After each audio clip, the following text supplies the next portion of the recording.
But now, the U.S. locks more people up than any other country. More than 2 million Americans are in jails or prisons here, and more than 200,000 of those prisoners are female. Amna Nawaz takes a closer look at the conditions faced by women behind bars. Judy, nearly 30% of all incarcerated women worldwide are in the United States, and the number of women in U.S. prisons has risen more than 700% in the last 40 years. With that increase came a recognition that men and women in custody have different needs. Now, earlier this year, the Department of Justice's Inspector General conducted a review of how the Federal Bureau of Prisons handles female inmates. Leaders from both organizations testified today on Capitol Hill, where Democrats and Republicans expressed concerns about prison conditions. The report, released in September, made several recommendations. Among them, provide better training for staff on the needs of women and trauma victims. More than 85% of women in prison reported some physical or sexual trauma in their lifetime. Increase awareness of pregnancy programs for inmates. Just 37% of pregnant inmates participate in these programs. And increase access to feminine hygiene products. To talk about how these recommendations would affect women in prison, I'm joined by Andrea James. She's an attorney who served 2 years in a federal prison for mortgage fraud in Danbury, Connecticut.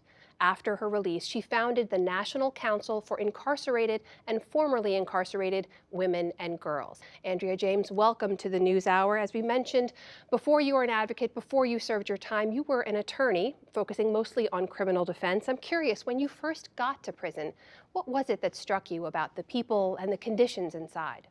In terms of what struck me when I walked into the federal prison for women in Danbury, Connecticut as an incarcerated woman was to see a sea of predominantly black and brown women who were being warehoused in a prison.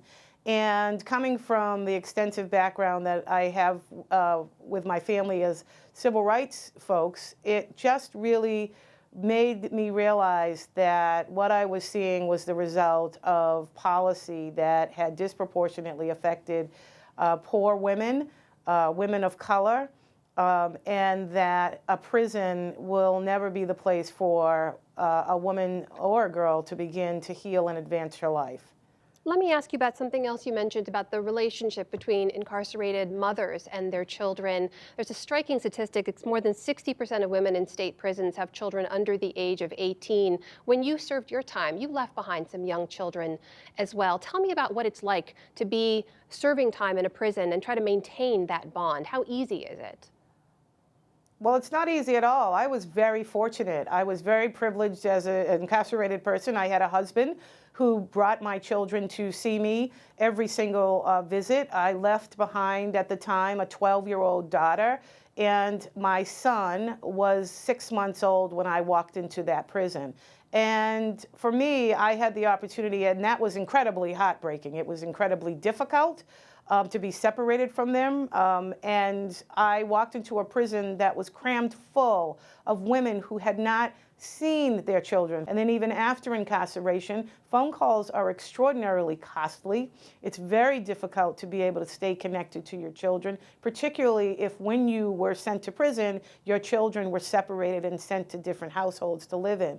And so mothers often had to make a decision as to which child she was going to call, and often had only enough money. We made 12 cents an hour in the prison for the most part, only having enough money to call one child or make one phone call to a child a month. You know, Andrea, some will say, look, lack of resources, access to resources, that's a problem system-wide, not just for women, but also for men. So why do you think that this is a specific issue that needs addressing for women who are incarcerated? And also, why do you think we're talking so much about it right now?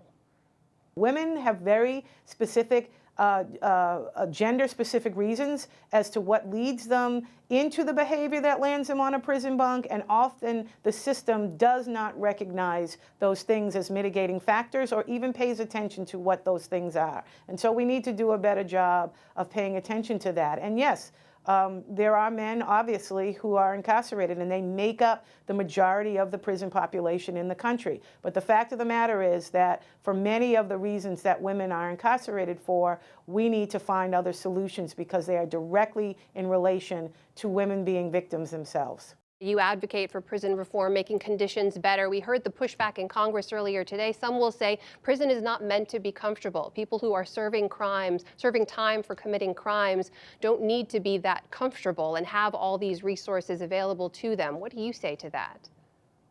Well, listen, if prison was the answer, we wouldn't have we wouldn't be the most incarcerating country on the planet right now. Prison is not the answer, and I think we need to learn from the mistakes that we've made. We've increased the incarceration numbers in this country for 4 decades now. That's long enough for us to realize that it's not the solution. The solution needs to come from within the communities that have been most directly affected. We need investments, not in more prison and prison building and investing in those prisons. We need to invest in the communities where folks are coming from, where they are disproportionately represented in the prisons, and that includes social and economic resources that currently are vastly lacking in many marginalized communities.